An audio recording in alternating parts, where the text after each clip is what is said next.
Madam, ఈ overall ఇష్యూలో చాలా అంటే నిన్న మొన్నటి నుంచి కొన్ని ఆరోపణలు వస్తున్నాయి. ముఖ్యంగా వైఎస్ జగన్ ఇతర పార్టీ నేతలు కూడా చెప్పారు.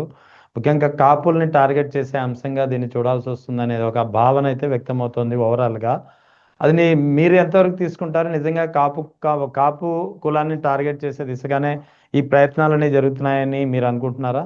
అసలు ఏం జరుగుతుంది? సార్ ఇక్కడ అంటే ఇందులో ప్రత్యేకించి కులాల కాపు ప్రస్తావన ఉందంటారా లేదంటారా? అదే సార్ మొత్తంగా కాపు కులం అని టార్గెట్ అయిపోతుందేమో అని వెంటనే జోగి రమేష్ గారు కూడా ఇంటికి నిప్పట్టిచ్చేశారు. అదే ఉమ్, ఆశ్చర్యం. ఇక్కడ జరుగుతుంది ఒకటైతే జోగి రమేష్ గారు ఇంటికి నిప్పంటించింది ఎందుకని నాకు అర్థం కాలేదు.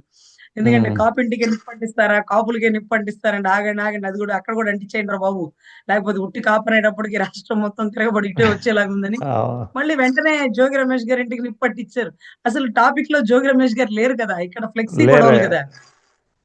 అయితే అంటే టార్గెట్ అంటే మీరు మా ఇళ్ళకే నిప్పంటిస్తారా? గతంలో కొడాలని ఇంటికి నిప్పంటించారా? వల్లభనేని వంశీ గారి ఇంటికి నిప్పంటించారా? జోగి రమేష్ గారితో గొడవ జరుగుతుంది కదా, ఆయనకి ఏమైనా నిప్పంటించారా అంటే మళ్ళీ ఈ గొడవ అంతా ఎందుకు వచ్చిందిలే అని పాపం వెంటనే ఆయన ఇంటికి కూడా ఉమ్, నిప్పంటిచ్చేసినారు. సో ఇక్కడ ఇక్కడ ఎట్లుందంటే కాపు వాళ్ళని టార్గెట్ చేసినారా అంటే గతంలో నాకు ఒక వీడియో ఎవరో ఒక ఒక సోదరుడు పంపించినారండి. అది ముద్రగడ పద్మనాభం గారి కుటుంబం మీద అవునండి. దాడి చేసినప్పుడు ఆ కుటుంబంలో ఆడబిడ్డల్ని టార్గెట్ చేసినప్పుడు, ఆయన్ని చాలా ఇబ్బంది పెట్టినప్పుడు, ఆయన్ని జైల్లో వేసినప్పుడు మరేమో గుర్తులేదు. అయితే అప్పుడు దాసరి నారాయణరావు గారు, చిరంజీవి గారు, తుటా చంద్రశేఖర్ గారు, అప్పుడున్నటువంటి కాపు సామాజిక వర్గంలో ఉన్నటువంటి ప్రతి ఒక్కరూ మీడియా ముందుకొచ్చి ఒక రంగా గారిని మేము కోల్పోయాం. ఉమ్, ఇలాగే మళ్ళీ కూడా మీరు మా జాతి మీదకి దాడి చేస్తంటే మేమేంటో చూపిస్తామంటూ చాలా గర్జించిన గొంతు దాసరి నారాయణరావు గారిదండి. మళ్ళీ అలాంటి అవునండి. గొంతు నా కనుచూపు మేరలో నేను వినలేదు. ఏ నాయకుడిని, ఏ హీరోని కూడా దాసరి నారాయణరావు గారితో పోల్చలేమండి. ఎందుకంటే ఇక్కడ ఎన్టీ రామారావు గారైనా యాక్టర్, ప్రొడ్యూసర్ కాదు, డైరెక్టర్ కాదు. అంతేనండి. యాక్టర్ అంటే పనిచేస్తాడు, పేమెంట్ తీసుకుంటాడు. పనిచేస్తాడు, పేమెంట్ తీసుకుంటాడు. కానీ ఆయన ద్వారా ఎంతో మందికి జీవితాలు ఇచ్చిన వ్యక్తి. ఎంతో మందికి ప్రొడ్యూసర్లని, డైరెక్టర్లని, నటీనటులని తయారు చేసి సొసైటీకి అందించినటువంటి వ్యక్తి. ఉమ్, కులం ఒక గొప్ప నాయకుడండి. ఆయన్ని కోల్పోయిన తర్వాత తెలుస్తుంది అంత గట్టిగా మాట్లాడే నాయకులు లేరు. రాజకీయాలకు అతీతంగా చాలా స్ట్రాంగ్ గా మా జాతి మీద దాడి చేస్తావు నువ్వు అని మాట్లాడే విజువల్ వీడియో చూస్తుంటే రోమాలు నిక్క పొడుస్తున్నాయండి. ఈరోజు అంబటి రాంబాబు గారి మీద దాడిని ఆయన మాట్లాడిన దానికి అని మనం అనుకోవచ్చు. ఆయన మాట్లాడాడు అందుకే కోపంతో జరిగింది. కానీ ఆయన మాట్లాడిన వెంటనే ఆయనంతటా ఆయన క్షమాపణ చెప్పాక కూడా అవును. గౌరవ ఎమ్మెల్యే ఇంటి మీదకెళ్ళి ఆ మళ్ళీ మాట్లాడితే మళ్ళీ దాడి చేస్తాం. చూసావా? ఉమ్, మొగోడివైతే రా, ఐఎమ్ ఆడోళ్ళు వచ్చారు నీకోసం, రా బయటికి, దమ్ముంటే రా బయటికి అంటూ ఆవిడ ఒక 100 మంది ఆడవాళ్ళని చెప్పులు తీసుకొని వెళ్తుంటే ఒకరోజు జడ్జి గారు ఆ విజువల్ లో ఉన్న ఆవిడ ఎవరు అంటే ఆవిడ ఎమ్మెల్యే. అరే అరే, రాజ్యాంగబద్ధ పదవిలో ఉండి ఈ మాదిరిగా ఈ మాదిరిగా నిప్పంటిచ్చే కార్యక్రమాల్లో ఈవిడ ముందున్నారా? తప్పు కదా. ఉమ్, ఇప్పుడు కార్యకర్తలు వెళ్ళిపోయారండి నాకు తెలీదు, అరే ఉమ్, వాళ్ళకి కోపాలు వస్తుంటాయి నేను సంభాళిస్తాను అని చెప్పాలి. అంతే కదా. అలాంటిది ఆవిడ స్వయంగా వెళ్ళి, ఆవిడ భర్త స్వయంగా వెళ్ళి, ఆవిడ వర్గాలు స్వయంగా వెళ్ళి కార్లు పగలు కొట్టిన వీడియోలో ఉండే వాళ్ళు, కార్పొరేటర్లు, ఒక స్థాయి చైర్మన్లు, ఇలా ఇంతమంది ఉండగా అందులోనూ మీరు చూసుంటే ఆ ఎమ్మెల్యే అలా మాట్లాడింది ఓకే. తర్వాత ఆ ఎంపీ గారు ఎవరు, మన పెమ్మసాని చంద్రశేఖర్ గారు, ఉమ్, ఆయన ఉమ్. ఏం మాట్లాడారు? ఆయనైతే ఏకంగా 24 గంటల్లో సినిమా చూపిస్తారంట. ఆయన డైరెక్టరా? ఇది ఇది ట్రైలర్ మాత్రమే సినిమా ఉంటది అని చెప్పి. పెమ్మసాని చంద్రశేఖర్ గారు మాట్లాడతారు 24 గంటల్లో సినిమా అంటే ఏంటో చూపిస్తారంట. ఉమ్, బాగుంది. లేకపోతే మా ట్రీట్మెంట్ ఎలా ఉంటుందో చూపిస్తారంట. ఆయన అవునండి. డాక్టర్ గా వచ్చాడా, డైరెక్టర్ గా వచ్చాడా సినిమాలు చూపించడానికి, లేకపోతే ట్రీట్మెంట్లు ఇవ్వడానికి? ఒక రాజకీయ నాయకుడు అలా మాట్లాడడం మీరు తప్పు. అసలు ప్రజా విరుద్ధం. లేకపోతే ఇంకొకటో చక్కటి పదాల పొందికతో స్టేట్మెంట్లు ఇవ్వాలి. ఒకళ్ళనొకళ్ళు ఇంత దారుణంగా సినిమాలు, ట్రీట్మెంట్లు, ఒక ఎంపీ స్థాయిలో ఉన్న వ్యక్తి. నేను ఒకటే చెప్తున్నా, మీకు ముందున్న గల్లా జయదేవ్ గారు 2 సార్లు ఎంపీ.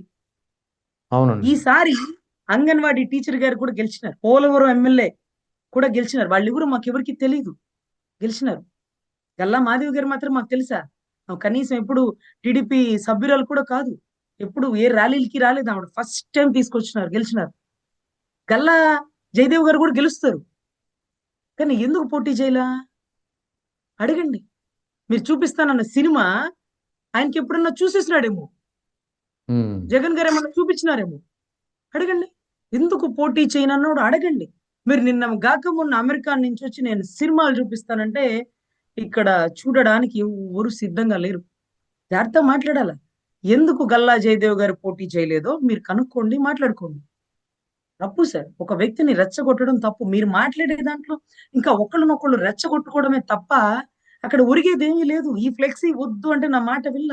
ఇవాళ రోజు జగన్ గారి ర్యాలీ వస్తే చూసినారా? చూసినారా ఎలా వచ్చారు? ఎవరికి దారి ఛార్జీలు కూడా ఇవ్వలా. పరామర్శకు వచ్చినప్పుడు ఇస్తారా? మీటింగ్లకు వచ్చినప్పుడు అంటే బస్సులు పెట్టండి రా, వెహికల్ పెట్టండి రా అవును. అంటారు. పరామర్శకు వచ్చినప్పుడు ఈ ఊరు ఏ ఫెసిలిటీస్ ఇవ్వరు. జగన్ గారు వస్తున్నారంటే అని కబురు వచ్చింది అంతే. ఆ కబురుకి వచ్చేస్తారు. అదే ఒక ప్రజా మీటింగ్ జరుగుతుంది అనుకో, ఒక్కొక్క ఊళ్ళకి బస్సులు పంపిస్తారు. ఆ బస్సుల్లో భోజనాలు ఏర్పాట్లు చేస్తారు. ఇది కేవలం పరామర్శ. పరామర్శకే కదిలి వచ్చినటువంటి జనాన్ని చూసి ఇక్కడ గుంటూరు ఏ పరిస్థితుల్లో ఉందో ఇక్కడ లోకల్ ఎమ్మెల్యేని అడగండి. సినిమా చూపిస్తానన్న ఎంపీని అడగండి. మళ్ళీ మాట్లాడితే మళ్ళీ దాడి చేస్తాం. అరే అన్ని మీరే చేసే కాడికి ఇంకా న్యాయస్థానాలు ఎందుకు, న్యాయవాదులు ఎందుకు? మళ్ళీ మాట్లాడితే చట్టరీత్యా చర్యలు తీసుకుంటాం. బాగుంటుంది ఈ పదం. మళ్ళీ మాట్లాడితే మీకు శిక్ష పడుతుంది. బాగుంటుంది ఈ పదం. మళ్ళీ దాడి చేస్తారంట. ఆవిడ దాడి చేస్తే వాళ్ళు చేయించుకోవడానికి ఖాళీగా ఉన్నారా? పొద్దుగూకులు ఇదే పనేనా? సో ఇక్కడ సినిమా చూపిస్తానన్న వ్యక్తి, ఉమ్. అంతకుముందు పోటీ చేసిన ఎంపీ ఎందుకు మళ్ళీ పోటీ చేయడానికి ముందుకు రాదు? ఈయన సినిమా చూపిస్తానన్నాడు కదా, అవును. సినిమా చూపిస్తానన్నాడు కదా. సరే, మార్పులు చేర్పులు సర్వసాధారణం రాజకీయాల్లో. ప్రజలే అంతిమ తీర్పులు. సో ఎనీవే అలాంటి డైలాగులు వాడకూడదు. వాడేసినారు. ఎందుకంటే రాజ్యాంగబద్ధ పదవిలో ఉన్నప్పుడు ఏదైనా కార్యకర్తలో నా బొట్టోళ్ళో మీ బొట్టోళ్ళో ఏమైనా మాట్లాడేయచ్చు, చెల్లుతుంది. ఒక ఎమ్మెల్యే, ఒక ఎంపీ చాలా నిబద్ధతగా మాట్లాడారు. చూపించిన సినిమాలు చాలు, వెళ్ళి మీ దేశం వెళ్ళి చూసుకోండి అనే రోజులు కూడా ప్రజలు సమాధానాలు చెప్పేస్తారు. సో ఎనీవే ఈ ఫ్లెక్సీ గొడవ చిలికి చిలికి గాలివానై ఈ రోజు ప్రజాయాత్రగా లేకపోతే పరామర్శ యాత్రగా మళ్ళీ జగన్ గారిని గుంటూరులో అడుగు పెట్టించింది. So okay sir. ఎనీవే ఇప్పటికైనా ఆ ఫ్లెక్సీలు తీసేస్తారా? లేదు, లేదట. జగన్ గారు మోకరిల్లిచ్చి క్షమాపణ చెప్పే వరకు ఈ ఉద్యమం ఇలాగే కొనసాగుతుందని గౌరవ పవన్ కళ్యాణ్ గారు లేకపోతే గౌరవ చంద్రబాబు గారు చెప్తున్నారు. అసలు ఎందుకు ఇదే టార్గెట్ చేసినారు?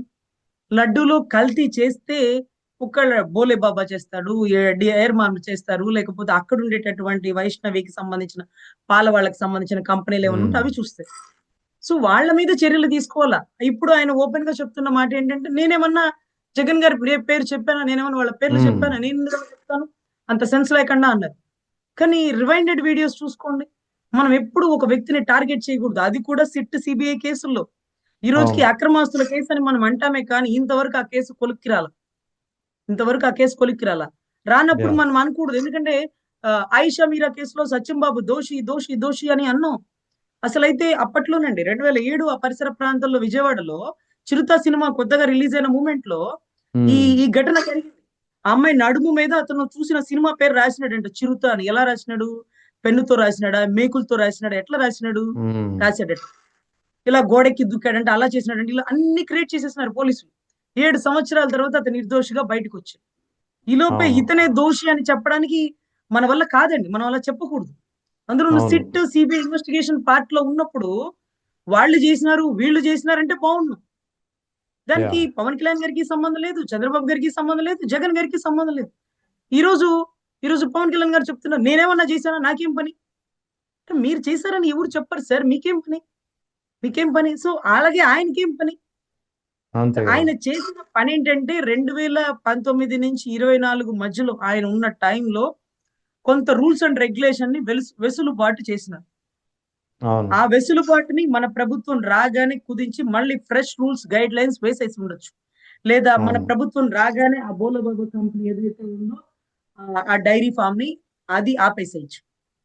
కొత్తగా మనం ఇంకొకటి ప్రొడ్యూస్ చేసుకోవచ్చు. సో ఇవన్నీ ఒక్కటి సార్.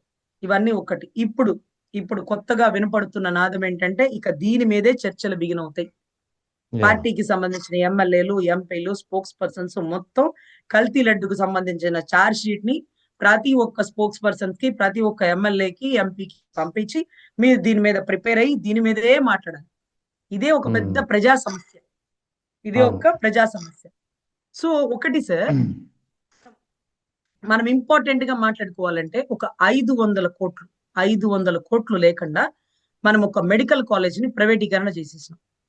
అవును. 500 కోట్లు మనము వైజాగ్ పరిసర ప్రాంతాల్లో సముద్ర తీరంలో ధ్యానం చేయడానికి పెట్టిన ఖర్చు, శ్రీశైలంలో దేవాది దేవుడిని చూడడానికి వెళ్ళినటువంటి పెట్టిన ఖర్చు, తర్వాత ఇంకా చాలా కార్యక్రమాలు, అమరావతి ఆవకాయ అనుకుంటా, అమరావతి దానికి ఆవకాయ. పెట్టిన ఖర్చు, ఆ దానికి పెట్టిన ఖర్చు, లేకపోతే ఇక్కడ మాకు గుంటూరులో మళ్ళీ పెమ్మసాని గారు ఏదో ఒక పెద్ద ఈవెంట్ లాంటిది చేశారు, దానికి పెట్టిన ఖర్చు, ఇవన్నీ ఒక కుప్పేస్తే మన మెడికల్ కాలేజీలు మనమే కట్టుకోవచ్చు గవర్నమెంట్ లోనే. అది అవును. ప్రైవేటీకరణ అవ్వదు. ఇది ఎక్కడ దాకా వెళ్తుందంటే, ఒకవేళ మన జనరేషన్ ఉండదండి, ఒక 10 ఏళ్ళు 15 ఏళ్ళు మనం ఉంటాము ఉండము. ఎప్పుడో ఒక రోజు ఒక పసిబిడ్డ తల్లి చంకలో ఉండే పసిబిడ్డ జారి నిప్పులో పడి మొహం కాలిపోతుంది. ఆ బిడ్డని చంకనేసుకొని తల్లి కంగారుగా ఒక హాస్పిటల్ కి వెళ్తది. ఆ హాస్పిటల్ మనం కట్టించినటువంటి ప్రైవేటీకరణ హాస్పిటల్. వెళ్ళగానే వాడు, అమ్మా ఇదేమన్నా ధర్మాస్పత్రి అనుకున్నావా, డబ్బులి అంటాడు. అప్పుడు ఆ తల్లి అవును. ఎవరిని డబ్బులు అడిగే పరిస్థితి లేదు, ఎవరికి ఫోన్ చేసి చెప్పే టైము ఉండదు, పరిగెట్టుకుంటూ వచ్చేస్తుంది. అప్పుడు అప్పుడు గుర్తొస్తుంది, ఇది ధర్మాస్పత్రి కాదు, మనము అవును. బుద్ధి తక్కువై ప్రైవేట్ చేసినటువంటి ప్రైవేటీకరణ హాస్పిటల్స్ అని. ధర్మాస్పత్రి అంటే మనం డబ్బులు ఇవ్వక్కర్లా, అది గవర్నమెంట్ హాస్పిటల్. అంతే చక్కగా కదా. పోయి ఆధార్ కార్డు ఉంటే వెళ్ళిపోతుంది, చెల్తే ఎంత దూరమైనా. అటువంటిది ఆ పాపం ఈ టర్మ్ నుంచి ఈ టర్మ్ వరకు ప్రైవేటీకరణ చేసిన మనకే కొట్టేస్తుంది 10-15 సంవత్సరాల తర్వాత. పొలాల్లో సడన్ గా పాము గర్జిస్తుంది, అక్కడున్న వాళ్ళని, పొలాల్లో ఉన్న రైతులు గబగబా తీసుకొచ్చేసి హాస్పిటల్లో పెట్టేస్తారు. ఏ రైతు దగ్గర డబ్బులు, ఫోన్ పేలు ఉండవు. అప్పటికప్పుడు ధర్మాస్పత్రికి తీసుకెళ్ళండి రా వాడిని తొందరగా అంటారు. అంటే మారు మాట్లాడకుండా ట్రీట్మెంట్ ఇచ్చేటటువంటి హాస్పిటల్. మన డబ్బుతో కట్టుకున్నదే, ఎవరు బాబుల సొమ్ము తీసుకొచ్చి ఇవ్వరు, ఎవరి ఎవరి కంపెనీలో లాభాలు ఇవ్వరు, మనం కట్టిన పన్నుల్నే గవర్నమెంట్ హాస్పిటల్, గవర్నమెంట్ స్కూల్స్. అలాంటి ధర్మాస్పట్లని పక్కన పెట్టేసి ఈ రోజు ప్రైవేటీకరణ చేస్తే, ఈ రోజు ఎన్ఆర్ఐకి వెళ్ళాలన్నా, కాటూరికి వెళ్ళాలన్నా కొద్ది గొప్ప డబ్బులు పెట్టుకోవాలి. అదే మా జీజీహెచ్ గవర్నమెంట్ హాస్పిటల్కి వచ్చారనుకోండి, రూపాయి పెట్టక్కర్లా. డాక్టర్స్ అవును కదా. అల్లటప్ప డాక్టర్స్ చాలా సీనియర్స్ ఉంటారు, చాలా సీనియర్స్. అక్కడ ఉద్యోగం రావాలంటేనే వాళ్ళకు ఉండే సబ్జెక్టు అల్లటప్ప హాస్పిటల్స్ లో ఉండే వాళ్ళకు ఉండదు, అంత గొప్ప డాక్టర్లు ఉంటారు. సో ఇటువంటి వాటి మీద ఆలోచించాలి, ఇటువంటి వాటి మీద ఫైట్ చేయాలి మనం. తప్పు, కోటి సంతకాలు కలెక్ట్ చేసినప్పుడు నాకు అనిపించింది, ఒక సంతకం నేను కూడా పెడితే బాగుండు. అలా పెట్టకపోతే ఆ పాపం ఇవాళ కాకపోతే రేపైనా, ఏదో ఒక రోజు ఏదో ఒక తల్లి ఆవేదనగా బిడ్డను తీసుకొచ్చినప్పుడు వాళ్ళు డబ్బులు అడిగితే, చీచి దరిద్రులు, ఆ టైంలో ఆ హయాంలో ఈ హాస్పిటల్ అన్ని ప్రైవేట్ చేసి పడేశారు, అదే ధర్మాస్పిటల్ గా ఉండుంటే ఈ రోజు ఈ కష్టాలు మాకు వచ్చుండేవి కాదు అని ఆ తల్లి తిట్టుకునే తిట్లు ఈ హయాంలో ఉన్నటువంటి ప్రతి రాజకీయ నాయకుడికి తగులుతాయండి. తప్పు మనకి, మన దగ్గర 500 కోట్లు లేవా, మరి కొన్ని వేల కోట్లు పెట్టి మనము, అదేంటది, మనం అమరావతి మొత్తం మనం ఉద్ధరించేస్తామనే 500 కోట్లు లేవా, 2700 ఖరీదైన కోట్లు, 2700 కోట్లు ఖరీదైనటువంటిది గీతం యూనివర్సిటీ ఆనుకున్నటువంటి భూములు ఖరీదు. ఇవి బాలకృష్ణ గారి అల్లుడికి యూనివర్సిటీ ఆనుకునే దారాదత్తం. ఉంది కదా, తప్పేంటి, అది విద్యా సంస్థలకే కదా అన్నారు. అదేంటి సార్, 2700 కోట్లు ఖరీదైన భూములు అవి ఆయనకి ఎందుకు ఇవ్వాలా? అదేమన్నా ఆంధ్ర యూనివర్సిటీ ఫ్రీగా చదివించే విద్యా సంస్థల? 5 లక్షల ఫీజులు, 10 లక్షల ఫీజులు, టర్మ్ ఫీజు కట్టకపోతే ఎగ్జామ్ కూడా క్యాన్సిల్ చేసేసే పరిస్థితులు ఉన్నటువంటి యూనివర్సిటీలు అవి. మేము అవును. వృధాగా చెప్పట్లా, వాళ్ళకి ఎందుకు దుబ్బి పెట్టాలా? ఒక ఆయనేమో నేను రూపాయికి ఇచ్చేస్తాను, 10 పైసలకి ఇచ్చేస్తాను కంపెనీలకు అంటారు. ఇంకొక అల్లుడేమో 2700 కోట్లు ఖరీదు భూమి తీసేసుకుంటారు. బాలయ్య బాబు అల్లుళ్ళ కోసమే ఈ ప్రభుత్వాన్ని ఫామ్ చేసినట్టు ఉంటది. సో ఖచ్చితంగా ఎక్కడ తప్పు జరిగినా తప్పును తప్పు అనాలి. ప్రభుత్వ సొమ్ముని ఎవరు వేస్ట్ చేయకూడదు.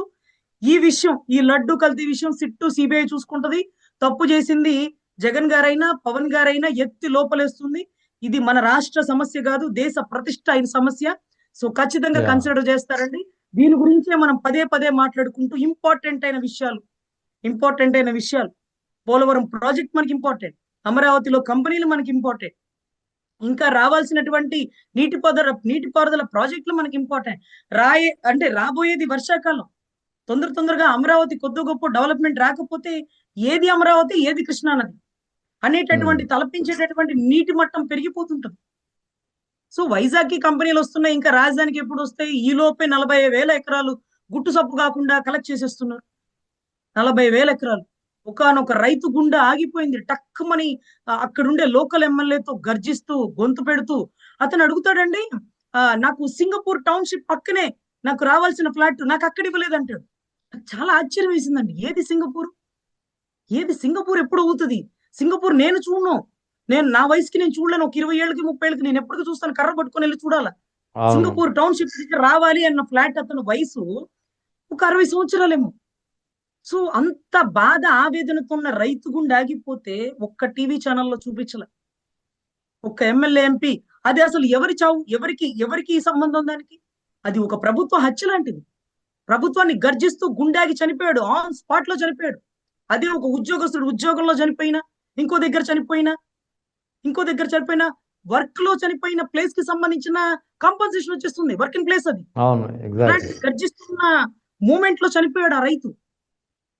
సో ఇక్కడే 33,000 ఎకరాలు ఇంతవరకు అతిగతి లేని పరిస్థితుల్లో ఇంకా కూడా 40,000 ఎకరాలు కలెక్ట్ చేస్తూ వీటి గురించి మనం మాట్లాడకుండా ఆ రైతుల ఆవేదనలు గతంలో 33,000 ఎకరాలు వచ్చినప్పుడు కళ్యాణ్ గారు ధర్నా చేసింది దానికోసమే ధర్నా చేసింది. ఈ రోజు 40,000 ఎకరాలు ఏ రైతు ఎందుకు ప్రశ్నించట్లా? వాళ్ళకి నమ్మకం ఉందా? సో ఎనీవే ఇవన్నీ చాలా రైట్ ఇంపార్టెంట్ అండి. సో వీటి గురించి మేడం. మనం ప్రస్తావించకుండా సిట్ సిబిఐ ఇన్వెస్టిగేషన్ లో మనం కూడా ఆన్ డ్యూటీలో వెళ్ళిపోదాం. ఆన్ డ్యూటీలో మనం కూడా ఉందాం. ఈ సిబిఐ ఛార్జ్ షీట్ ని బట్టి కొట్టండి, ఇదే చదవండి, ఇదే ప్రశ్నించండి. జగన్ గారు మోకరిల్లిచ్చే వరకు ఈ ఉద్యమం ఆగకూడదు అంటే ఆయన మోకరిల్లిచ్చుడు. ఈ 3 ఏళ్లు కూడా ప్రతిరోజు అధికార ప్రతినిధులు ఎమ్మెల్యేలు ఎంపీలు బయటకు వచ్చి నీ బుద్ధి జ్ఞానం ఉందా జగన్, నువ్వు లడ్డూలో కల్తీ కలిపేస్తావా అనుకుంటే ఇదే మాట్లాడుకుందాం. దానివల్ల ఎవరికి నష్టం? ప్రజలకి నష్టం. మనల్ని ఓట్లేసి గెలిపించిన ప్రజలకి ఏం పని చేస్తారా బాబు అంటే సిట్ సిబిఐతో పాటు కలిసి పనిచేస్తాం. సిట్ సిబిఐతో పాటు కలిసి పనిచేస్తాం. వాళ్ళు జీతాలు తీసుకున్నా మేము ఫ్రీగా పనిచేస్తాం. మేము అది తప్ప ఇంకోటి మాట్లాడం. మాకు శివ, అదే కావాలి. ఇందాక మీరు మాట్లాడుతూ అన్నారు, దాసరి నారాయణరావు లాంటి ఒక మహానాయకుడిని మళ్ళీ మేము చూడలేం మా కులంలో, మా జాతిలో, జాతి కోసం అంత తెగింపుగా మాట్లాడిన వ్యక్తి అంటున్నారు కదా. మరి ఇప్పుడు కాపుల పరిస్థితి ఏంటి మీ దృష్టిలో? అటువంటి నాయకుడు ఇంకా లేడు అని మీరే అన్నారు కదా. మరి ఎవరు మార్గనిర్దేశం చేస్తారు? సార్ ఇక్కడ కాపు నాయకుడు అంటే మీకు తెలుసు మందకృష్ణ మాదిగ గారు ఒక గొప్ప నాయకుడు. తర్వాత ఎవరు మన ఏదైతే హోమ్ మినిస్టర్ అనిత గారికి కష్టం వచ్చింగానే ఆయన వచ్చేసినారు. అదే అవును, ఇప్పుడు చూశాను. కాపు కూడా ఒక నాయకుడు వస్తే అంటే ఉంటే ఈ రోజు ఆ అమ్మాయి మౌనిక అనుకుంటా, అంబటి రాంబాబు గారి కూతురు. ఆ అమ్మాయి అవునండి. కన్నీటి పర్యంతం అయినప్పుడు ఆయన కూడా ఎవరో ఒక నాయకుడు మనకంటూ ఉంటుంటే ఆయన అలా బయటకు వచ్చి ఖచ్చితంగా గర్జించేవారు. ఎందుకు తల్లి వాళ్ళని అడుగుతావు? ఎందుకు అమ్మ ఏడుస్తావు? మీ నాన్నగారు అంటే అన్నారు, తప్పు చేసినారు, క్షమాపణ చెప్పినారు. పొరపాటున వాళ్ళ మీద వాళ్ళు ఆయన మీద దాడి చేస్తే అన్నారు, నువ్వు బాధపడతావు ఎందుకు? ఇల్లు నింపు పెట్టిన వాళ్ళు ఊరుకుంటావా? ఇది కులం మీద దాడిగా మేము భావిస్తాము అంటూ గట్టిగా గర్జించేవాళ్ళు. అంటే ఒక జాతిని ఏం చేద్దాం అనుకుంటున్నారు మీరు? ఇది ఒక జాతి మీద దాడి అని చాలా గట్టి మాటలు మాట్లాడినారండి ఆయన. నిజంగా నేను మళ్ళీ లైఫ్ లో అలాంటి నాయకుడిని చూడలేనండి. అంత Right. గొప్ప వర్డింగ్ ఆయన. ఆ టైంలో చిరంజీవి గారు ఏదో షూటింగ్ లో ఉన్నారట. రండి గబక్కన ముద్రగడ పద్మనాభం గారికి సంబంధించిన మీటింగ్ జరుగుతుంది, పిలవండి చిరంజీవి గారిని అని అందరిని పిలిపించి మాట్లాడి గర్జిచ్చాడండి ఆయన. సో ఈ రోజు ఒక కాపు ఆడబిడ్డ కన్నీటి పర్యంతం అవుతూ పవనన్నా అని ప్రశ్నించింది అంటే ఎందుకు ప్రశ్నించింది? అంటే నా పెళ్లికి పవనన్న రావాలి, నువ్వేం చేస్తావో నాకు తెలీదు అని వాళ్ళ నాన్నని మంకు పట్టు పట్టి ఆ పవనన్నని పిలిపించుకుంది. చూడు తన భర్తకి చూపించింది, నా కోసం వచ్చాడు చూడు మా పవనన్న అని.